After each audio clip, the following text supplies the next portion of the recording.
Me emër të Allahut, mëshirues dhe përditëtar i madh. Vallë, a nuk ta kemi zgjeruar Kreatorin zemrën tënde? Duke përmendur mirësitë me të cilat e begatoi dhe dalloi profetin e tij, Allahu i lartësuar thot: A nuk ta zgjeruam gjoksin tënd? Zgjerimi i gjoksit nënkupton 1. Bërjen e profetit të denjë dhe të aftë për të pranuar dispozitat e fesë dhe për të ftuar njerëzit në rrugën e Allahut, Nisa. 2.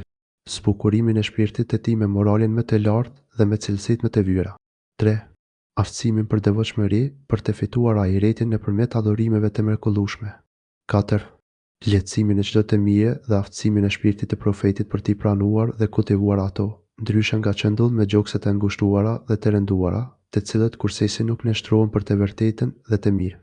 Ata gjithmonë janë të shtrënguar ndaj mirësisë që ofrohet, dhe ta kemi heqë barën ty. Shkon në ajetin tjetër për vazhdimin e tefsirit, e cila të ka rënduar të përkurizin tënd. A nuk ta hoqën barën e cila të rëndon të mbi shpinë? Bara e përmendur këtu është pesha e gjinohave. Pra, Allahu i madhërueshëm e shkarkoi dhe lehtësoi profetin e tij nga bara e gjinohave, duke ja falur të gjitha, sikurse thot i madhëruari në një ajet tjetër: Ne të dham ty o Muhammed një fitore të madhe, që Allahu të t'i falë gabimet e kaluara dhe ato të mëvonshme, ta plotësoj mirësinë e tij ndaj teje dhe të udhëzoj në rrugë të drejtë, dhe që Allahu të të dhurojë ty një mbështetje të fuqishme. Elfet 1:3. Dhe e kemi ngritur lart emrin kujtimin tënd. A nuk e ngritëm lart emrin tënde? Kuptimi, ne e lartësuam gradën dhe famën tënde. Ti do të lëvdohesh dhe përkujtohesh gjithmonë me mirë si ndër njerëz në botë. Asnjë krijesë tjetër nuk do të gëzoj famën dhe lavdin tënde.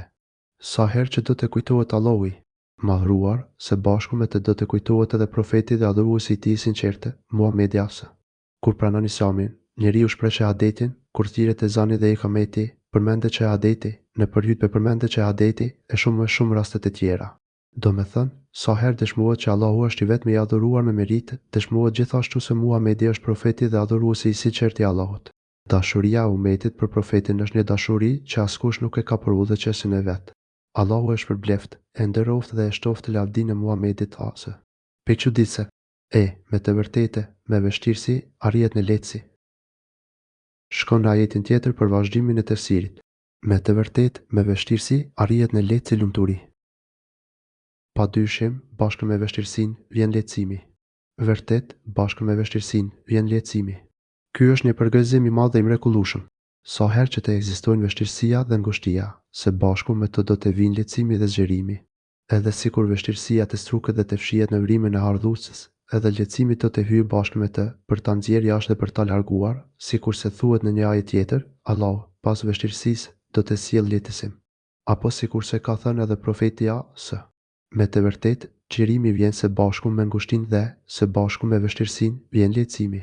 Po të shohim me kujdes në ajet, fjala el-usr, vështirësi është në arabisht në trajtën e shuar, që në kupton atësinje të vetme, ndërsa fjala lehtësim është në arabisht në trajtën e pashuar, që në kupton sa ai përsëritet.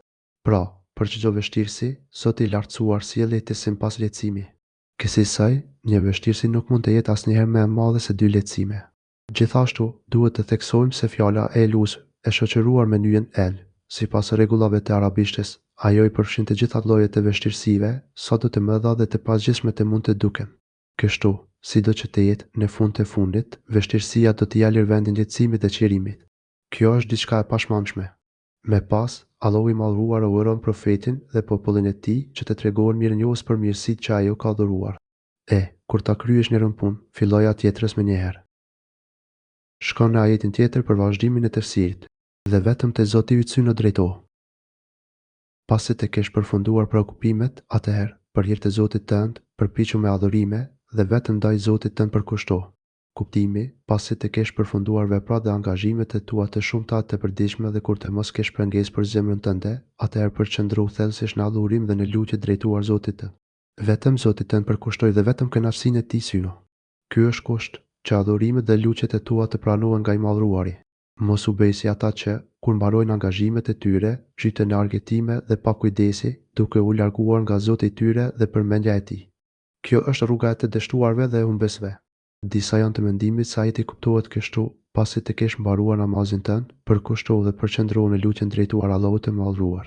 Vetëm Allahut përkushtoja lutjet dhe drejtoja kërkesat e tua. Në këtë ajet mbështeten ata që quajnë të lejuar bërjen e dua, se pas namazit fars, por Allahu është më i ditur për të vërtetën. Këtu përfundon edhe komenti i surës Inqirah. Falënderimi i takon vetëm Allahut.